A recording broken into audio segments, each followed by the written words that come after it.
You can do a little bit of the homework, right? And learn the fundamentals of what you need to get going. But then I would say after that initial legwork, just go out and start doing it. That's how you're going to learn the most.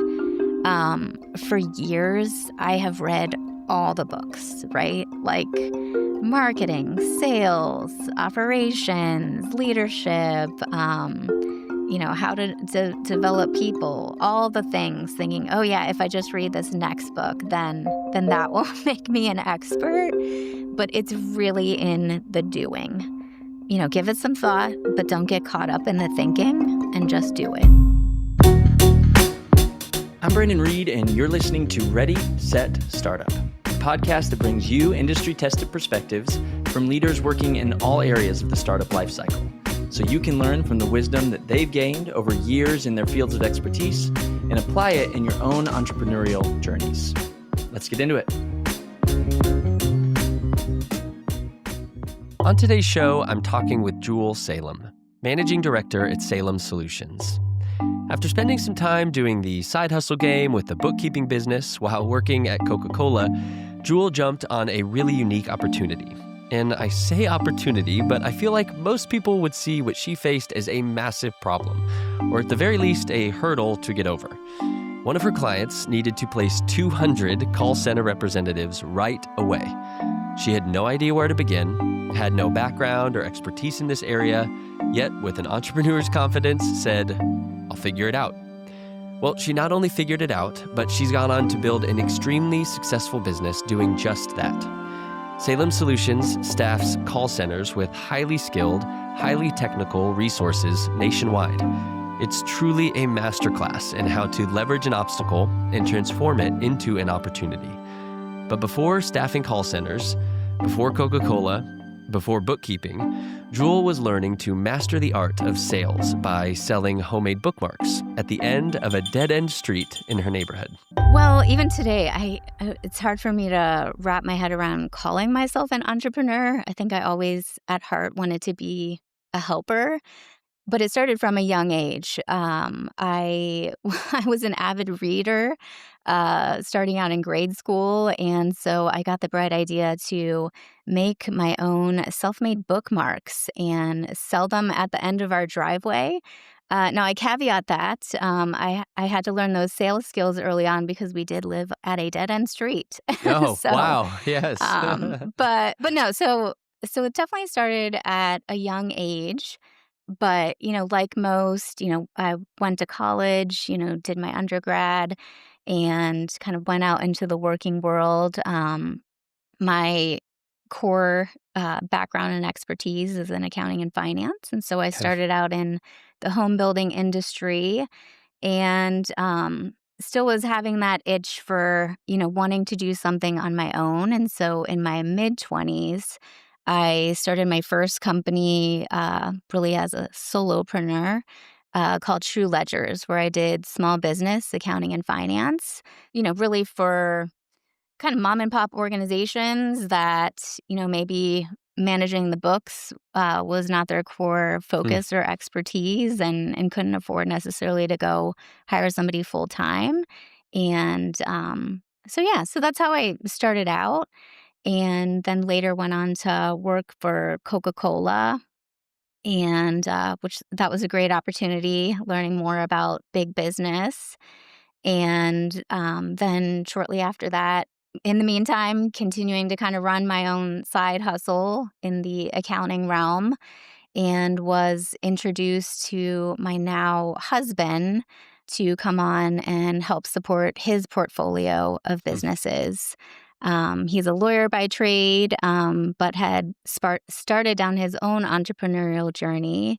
And so came on board to support his organizations.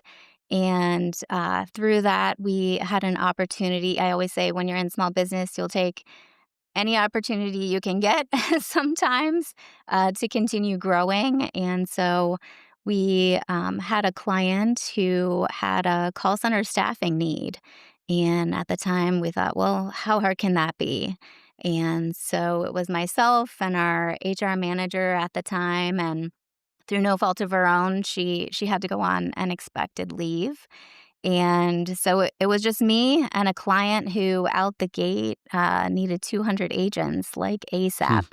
Whoa. And so just call it my nature or what you will. I didn't want to let them down. And so I started out doing what we affectionately refer to as a lot of smiling and dialing, interviewing candidates, filling up the interview schedule for the client. And I always joke and say, like, people don't often set out to get into staffing, you just kind of fall into it, and so that was certainly my experience, and just grew to love the challenge of particularly having to, find a very high volume of people while still maintaining that level of quality and technical expertise that's required to be successful. And so that really was how Salem Solutions came to be. So from there, that, you know, became my core focus Hmm. and really have grown the business from there. Awesome. So I wanted to step back because this is really interesting. You had started, you said shoe ledgers. Is that what you called it? True ledgers. True ledgers. I was like, you Hmm. said, bookkeeping. I was like, for shoe companies? You're Or like, you're thinking they bring a shoebox oh, often shoebox of maybe of receipts? receipts? Yes. Oh boy. Yeah, no, okay. So you started True Ledgers and you were working on that in your mid-20s and then you went to Coca-Cola, I which did. often people say like I certainly feel this way. It's like, hey, once you're an entrepreneur, you're like broken as an employee. Like it's hard to ever go work for anybody else because you just it's just such a different vibe. Not one better than the other. It's just so different, and it's hard to go to the other. So how did that transition go? I often ask about the transition from big business to being a founder. I'm curious to know from you of like you tasted that, you did the entrepreneurship thing, and then you went to work for a big company. Was that jarring? Yeah. So to clarify, so I did True Ledgers while I was working full time. Okay, okay, Yeah. got it. So really Coca-Cola was your simultaneously. first big job then. Yeah, I started out in home Okay. building and then Oh, that's right. That's right. transitioned to Okay. Coca Cola. Okay. And then you were Um, doing True Ledgers on the side. Yes, Cool. exactly. At Great. that point in my life, by nature, I'm probably, a bit risk averse. And so I'm like, okay, I'll try to grow this, on the side. Plus, I really found it, nothing against working for a big company, but just really love the challenge of it and, really being able to help small business owners. Because, they end up coming to you with a variety of questions, not just, how their books are looking, but being able to help troubleshoot them with other challenges that they're having within their business. Yeah, for sure. And I often find that entrepreneurs will not stumble into it. But they will find themselves starting things on the side because they're working at companies that, for whatever reason, aren't leveraging their full potential. Like they're operating at 70% capacity, and usually they're like, "I have 30 more percent. Does anybody want this for me? Nobody. Okay, then I'll go spend that 30% building something that can potentially make more money or give me more opportunity, do something maybe I'm more passionate about." So if you're under leveraged, yeah, that can be also a catalyst to start doing something on the side. Sure. At what point then? So did you leave? Did you leave Coca-Cola to do True Ledgers full time? So I did not know. True Ledgers was always kind of like a part-time side hustle. What was the catalyst to you leaving Coca-Cola? So I left Coca-Cola because I was introduced to my now husband, Richard Salem, who had a portfolio of businesses. And so he started out actually as one of my True Ledgers clients. And then I came on full time to support his businesses. Okay, awesome. So as you stepped onto that, and it sounds like he had these businesses. One of the clients had a specific need.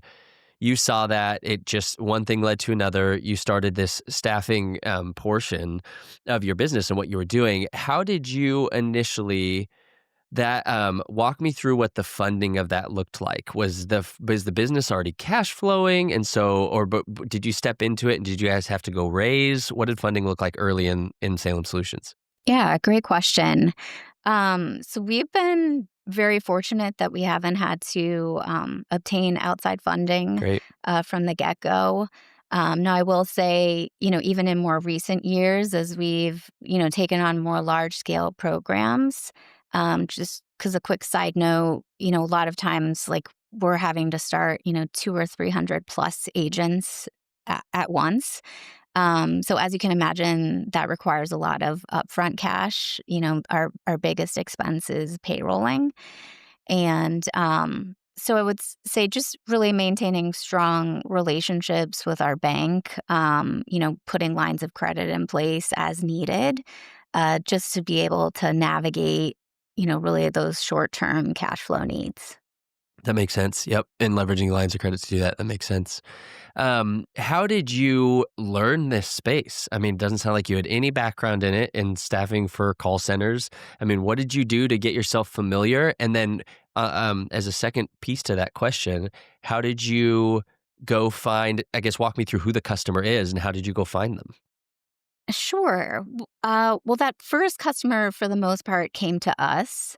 So that really kind of gave me my first taste into staffing. And I don't know, that's, a great question, which I think about sometimes, like, how did I even figure it out not having a staffing background? But I'd like to think in a lot of ways that gave me an advantage because I didn't have any preconceived notions of what staffing was supposed to And look how hard the like. challenges are? And yep. Exactly. I think, I'm a problem solver, and at the end of the day, I like helping people. And so I think even what tied me to, and I shouldn't say tied, but really drew my passion about wanting to support contact centers in particular, is because I felt like the call center agents were an underserved and really, Hmm. sadly still are in a lot of ways an underserved candidate population. And so, not all the resumes that even starting out that we would get from them were the prettiest. And so I think tried to take it from a human approach of, how can we best support the candidate and take their background and experience and really be able to showcase that to our clients, and ultimately help set them up for success in what is a very challenging industry to be in. Yeah. No, that's really neat. And I love I think the first note I took here is you said it's hard for me to feel like I'm an entrepreneur. I've always just considered myself to be a helper, and I think that the two can be and should be synonymous. And I think that it sounds like you've done a really good job of that, of like treating your business as a way to help and specifically to serve. So that's really neat.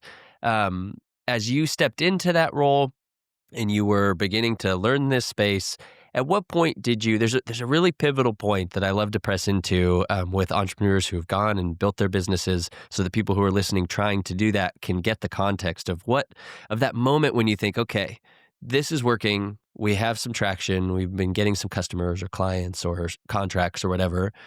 But this is more than now I can handle, or me and my co-founder can handle, or whatever. Mhm. We need to bring more people to help. Walk me through that moment in your journey of, okay, this can't just be us anymore. We need a back office manager, or we need a salesperson, or whatever. And what gave you the confidence to take that step, make that hire, when it's slicing the pie smaller? Everybody gets a smaller piece. When it's, man, I don't know how consistent my revenue is going to be. This is all so new. Take me through that moment in your journey. Yeah. So I was describing, that initial client who needed a couple hundred people out the gate, and it was just me, right? So I was Crazy. I was, making my list of, okay, here's all the candidates that the client has said yes to. Now the next step in that is, how am I gonna get all these people onboarded, right? We Yeah. gotta run Yes. background checks, we gotta do all the compliance requirements necessary to actually get these people started. So I, interviewed, an HR professional, and I'll never forget to this day. So the first day she started, and she was someone, she had a lot of experience, and she sits down at the desk, and I know I'm gonna make myself sound a little old school at this point, but I remember walking into her office, and I literally had a stack, like, yay high, and I'm describing, like, probably a stack of paper, like 100 plus, pages long, of, like, all the applications I had received. And I set it down on the desk, and I'm like, "Okay, here you go, day 1. you got to get all these people onboarded. And she looked at me very wide eyed. But I had confidence that she knew how to do it. And so together we just got it done. And really, I mean, to me, like the most fun part, even after all these years, is just being able to grow our team Yeah. organically, and even now, though I'll say like for the size that we are, we still have a very small but mighty internal team. And getting back to your question, how do you have like the confidence in bringing Hmm. more staff onto your team? I think it's at the end of the day, you gotta have confidence in yourself and be able to bet Yeah. on yourself. Hmm. Um, it's gonna be a risk, but I feel like you really like mindset is such an important part of it, and you have to go into it thinking that it is going to work out, and you keep pushing forward. Yeah. Yeah. No, that's really good. And you know, there's so much about that process that I think a lot of people will resonate with, of that you were you just had momentum, and there wasn't necessarily a moment where you're like, "Okay, it seems like maybe let me decide if I need to bring." It sounds like you had so much work so quickly. You were like, "Okay, I cannot There was do no this alone." question. Yeah, no question. I've This stack is too high. So you brought somebody in to help with the already large workload, and so I guess it wasn't necessarily concern for you at the very beginning of like, "Can I even make enough for this person to even come on board?" You were bringing them on to support what was already a large opportunity. Exactly. Okay, cool. Yes. Yeah. Awesome. But Uh, me being me, like there is always, just the reality of it, always that what if, right? yeah, Because in business, totally. especially the nature of staffing, right? Like Mhm. some months can be going really well, but you always have to be planning for when clients don't have, as much Yeah. of a need or demand. So, as they call it, kind of always filling your pipeline for Mhm. new opportunities, and planning for potential downturns. Yeah, for sure. And in that vein, let's kind of transition to the industry as a whole and your competition. How are you differentiating yourself from the others that are doing what you're doing? How are you building like defensibility around you guys specifically and what you're offering as compared to other people? How are you thinking about that? Yeah, that's a good question. Well, kind of going back to when Salem Solutions was first starting, and I'd like to think this probably isn't unique to me, but initially I was apprehensive about going all in on being a niche staffing firm. Um, like, we're currently just focused on supporting primarily federal call center operations. But starting out, I was like, oh, we don't want to say that's all that we do, because then, our other opportunities, outside of that not going to come. And so there was that initial fear. But then I think, as we continue down the path, really seeing that, no, this is our core competency and Mhm. really what we do better than others. Um, so to your question, I would say our biggest differentiators is that we are, exclusively and all in on supporting call center operations. Okay. Um, and I think, from what we see in the marketplace, there's others that will say, that, oh yeah, we support call center, but then they support, a variety of other things too. And so I think with that being our niche and focus, then that's given us the ability to really have a deep understanding of what it takes for candidates and agents to be successful within call centers. Like, you can send me down a path I'm very, like I said, passionate about. I think people often think of call center agents as, it being an entry level position, and, Sure. okay, they're fielding calls and entering like a few data points in a CRM. But at least what we're seeing on our end is it's becoming increasingly technical, right? Especially Mm. in our industry, even more than others, we're seeing, AI as like a huge buzzword, and continually like new technologies being thrown into the mix. So between fielding calls, having to navigate, new AI tools and technology, navigating multiple computer applications, also fielding text and email, the bar to be successful in a call center environment is just continuing to increase. So I think, again, with that being our niche and focus allows us to really understand how we can best support, candidates and agents in this environment.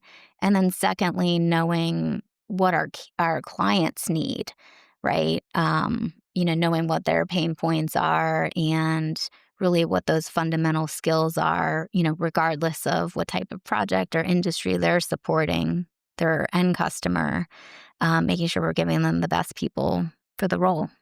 Cool. Awesome. So I want to walk through where we've talked a lot about you're building this company. I love what you said, like establishing and kind of really embracing your core competency. This is what we do. This is what we do well.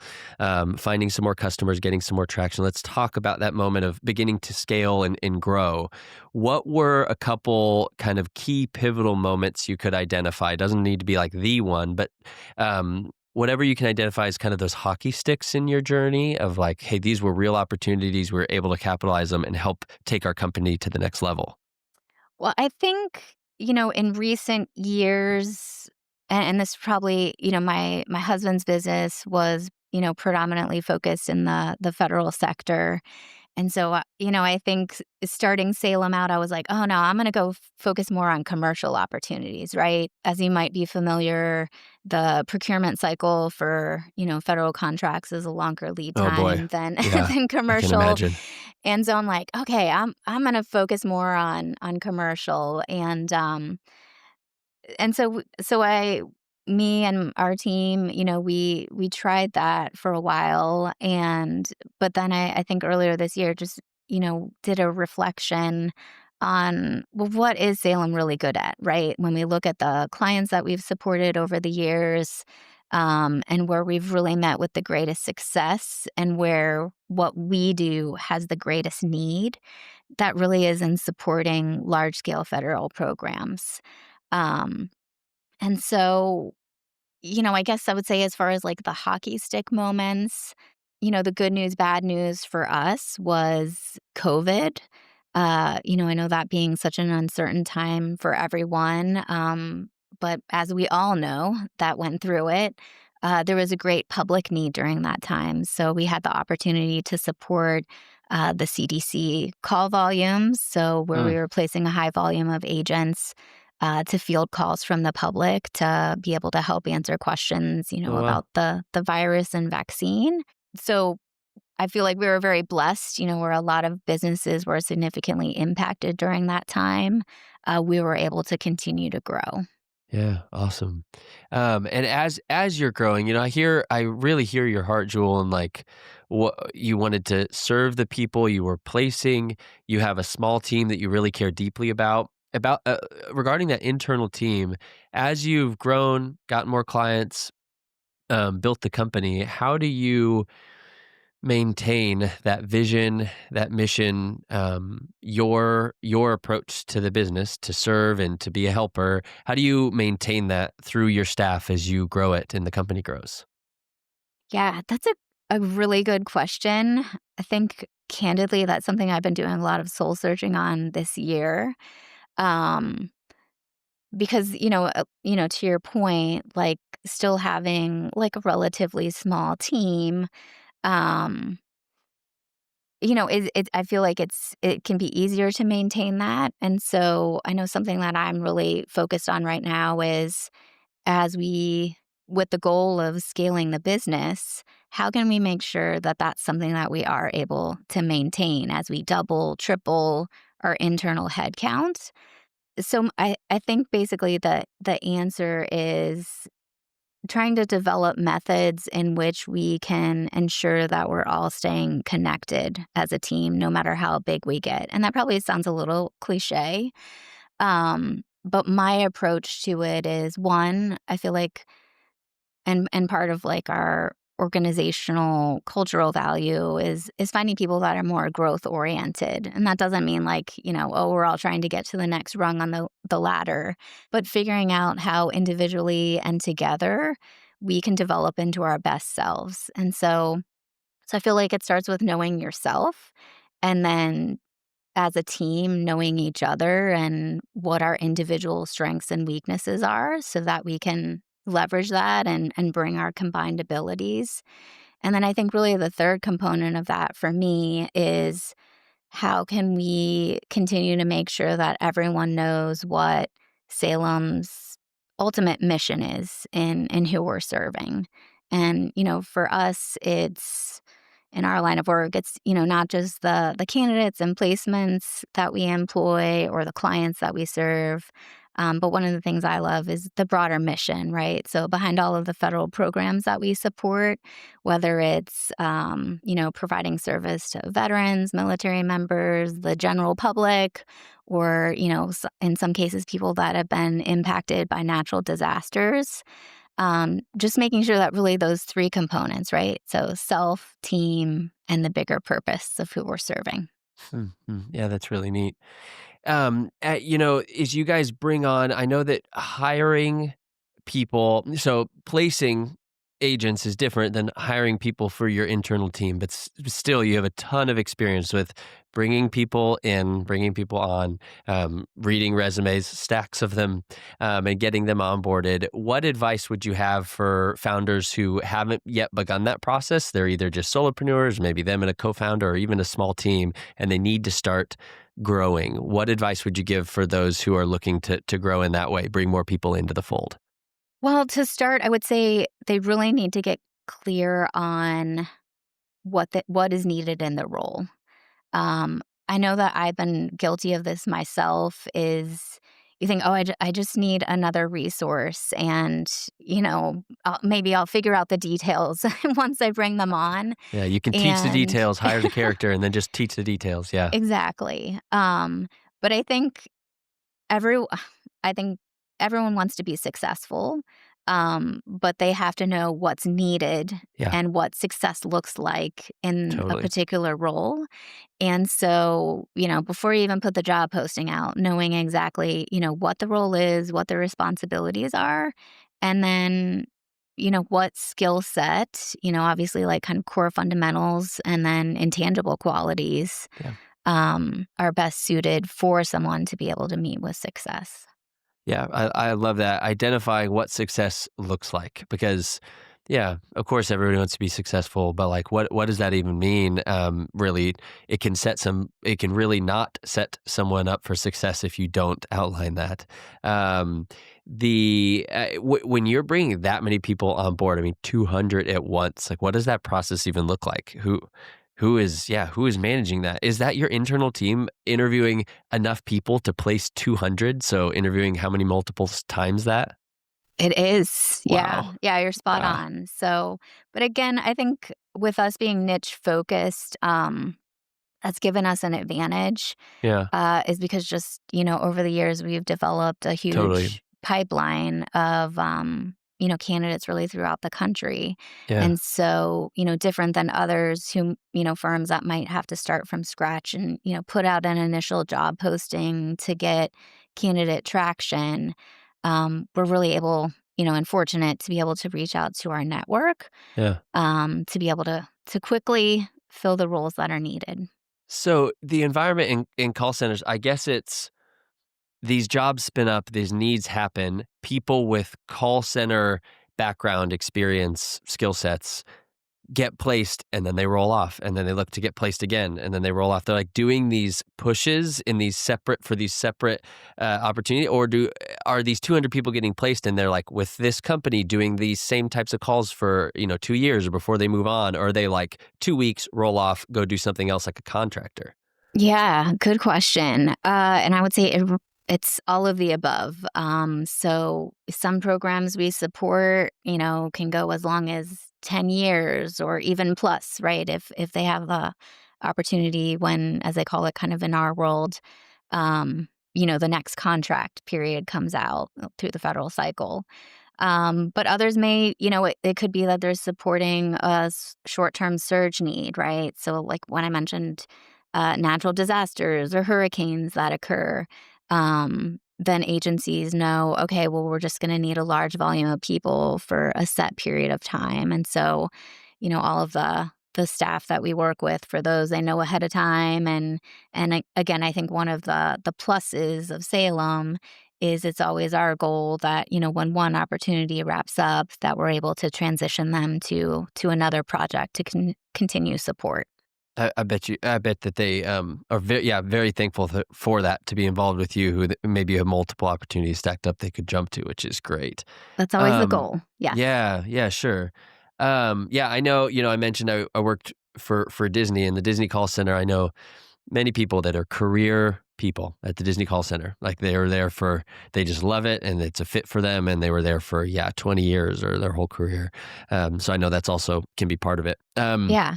I love those stories. Yeah, for sure. There's all sorts of lore around the Disney call center, how they have their like fake names that are like magical, how they have mirrors they look at and they like have to smile when they answer the call. And like, I'm sure a lot of those are tricks of the trade. Yeah. So what do you find as you operate your company, Jule, as you are running it day to day? You serve, wearing the operator hat.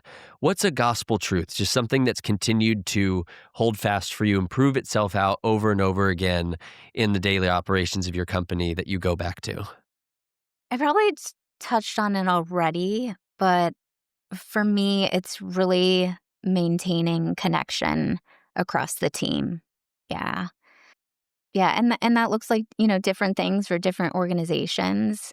But I'm a big proponent of, really knowing all of your team members beyond, just their work responsibilities, really being able to hone in on, what their unique talents and interests are, and recognizing that, sometimes that might lead them to other places besides Salem. And so our goal is, always to support them in that. But really being able to maintain connection and getting to know each other as people. This is a tough question. You can take a beat to answer it if you want, but Okay. what's a failure that still stings? What did you ultimately learn from it? Yeah, I would say, yeah, candidly, it was this year. Um, so, uh, just I think having a lot going on in life, and last year had the opportunity to purchase an office space, Hmm. and so we got the renovations done earlier this year and, moved in towards the end of Q1, and yeah, if I'm being honest, that like, for me, out of all of the years, in running Salem, that felt like a big move, Hmm. right? Sure. Taking on the purchase of that and kind of like, "Okay, Jewel, you really gotta be in this now and Totally. make things happen," right? You just, took on a pretty big risk to do this. And so I think between that um and my transparently, my husband sold his business at the Hmm. beginning of the year. So just kind of all those, Lots of moving life pieces. changes at Mhm. once, and kind of had that moment of, oh wow, okay, like we're in this new space, Yeah. and I think thinking, well, everyone should be happy about this. Yeah. We're in this great space, and the business is doing well. We've got a lot of new opportunities on the horizon, and not to be redundant, but kind of getting back to what I mentioned before. I think I was getting in my own head a little too much and got disjointed from the Hmm. team as a whole, right? Um, and I think, I don't know if this is unique to me, but I think sometimes as leaders and in leadership, um, there's this tendency to, want to put on the face of, yeah, we've got it all together and nobody needs to worry about all these other things, whether it's in the Manifesting business or, optimism amongst yeah, everybody. Yeah. Yeah. yeah. And, um, and so I think, yeah, this year was a learning lesson Hmm. in, hey, it's okay to show some of that realness, Yeah. right? Because at the end of the day, isn't that all? I hope what Yeah. we want, Totally. is, to just be ourselves, and through that, I think then that helps foster and maintain that greater connection that I was talking about. Totally. That was exactly the point I was going to make, is like you keep going back to this word connect and connection, and that's what people connect to is Mhm. authenticity. So that makes, yeah, that's great. let's go into just a couple closing questions here. When you speak with other entrepreneurs, other founders, people running their own companies, what's a question that you find you get asked a lot about you and your business? And then second part to that is, what's a question that they should be asking or you wish they would ask, but they just don't? So I'm sure you've heard this before, but I think there's a common misconception and something I get asked a lot, or maybe not even asked, but assumed Mm-hmm. is, oh, you have your own business, so you must have all this freedom Yeah, and right. you can just 4-hour work go. week, baby. Yeah, Yeah. exactly. Tim Ferriss, Yep. and you can just you don't have to come into the office every day and go take these lavish vacations. But the realness is, I don't remember the last time I Right. took a vacation. Right. Um, I keep giving my husband a hard time because we're coming up on 10 years now and we never Yeah. went on a proper honeymoon. So I would say that is what I think the perception Yeah. that most have.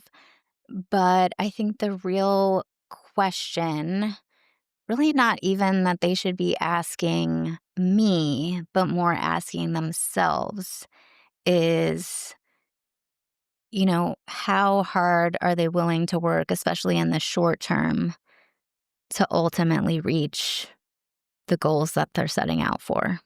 Yeah, and how hard you're willing to work can look like a lot of different things. That question can morph into, like, how bad do you want it? How passionate are you about this? I've had several friends of mine who know I own my own business, who have an idea and they're like, "Hey, I'm really thinking about this, and I'm working for this company, but thinking about doing this thing." I think they often come to me expecting me to be like the rah entrepreneurship. Yes, do it. Quit your job. Screw it. Make it happen. But my voice is often one of caution, is like, hey, entrepreneurship and business ownership affords some wonderful opportunity, some really great chance to impact people's lives, to employ people, to give people opportunity to create something you want to see in the world come to life. These are beautiful things, generational wealth opportunities and potential. That's great. But that is not free. Like, that comes at a cost. And if you are happy in your role, it's a lot of people are just miserable. They want to do anything else. And that's a different conversation. But if people are like, I'm happy in my job, but like, this is a great idea. Should I go start my own company?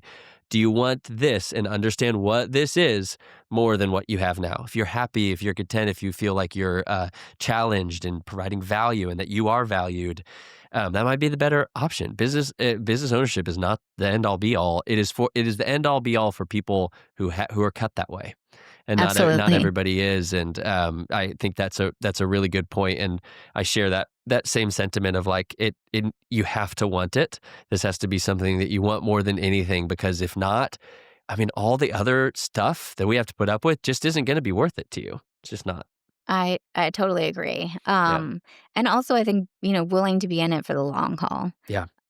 Even, I hate to say, I know a lot of like the thought leadership out there, other entrepreneurs, you mostly see their success, right? And it seems like, oh, it just happened yesterday.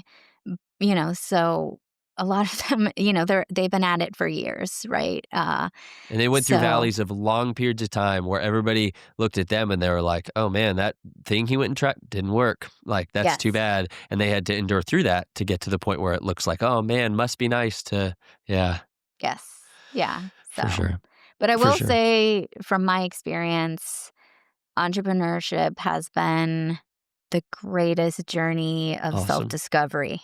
Yeah. Yeah. Right? You really have to learn a lot about yourself, You sure do. to be able Yeah. to help others, and like you said, go through the failures, Uh-huh. to be able to get the wins. Oh man, I'm telling you, my business is going through a specifically difficult challenge right now, and it is like every time I come back from my counselor, my wife's like, "What'd you talk about?" I'm like, "What'd you think? Work." Like, it's Yeah. always where it's like Yeah. but it's about work, but it's working on me as a person, Yes. not as a business owner. Like, we'll get to that once we work with through a lot of but like, yes, you have to look if you're going to effectively manage your business. You have to fix what's in here and like look inside, and that is a painful but worthwhile process for self-discovery. I agree. So true. So imagine yourself at the beginning of your career. You woke up at the very beginning. Somehow you were able to retain all the knowledge that you've gained over your career, but you're there at the start. what would you spend the first week doing of that fresh start? How would you begin again? And I know a lot of others say it, but I've found it to be true myself, is, and even today, just some other projects that I'm wanting to launch, uh, that process of like waiting until you're ready.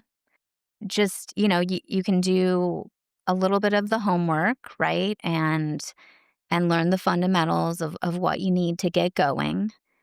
And make sure that, like we were talking about, do that soul searching of what it is that you really want to go after and get Yeah. clear on that. But then I would say after that initial legwork, just go out and start doing it. That's how you're going to learn the most. For years, I have read all the books, right? Like marketing, sales, operations, leadership, how to develop people, all the things, thinking, oh yeah, if I just read this next book, then that will make me an Yeah. expert. But it's really in the doing. Yeah.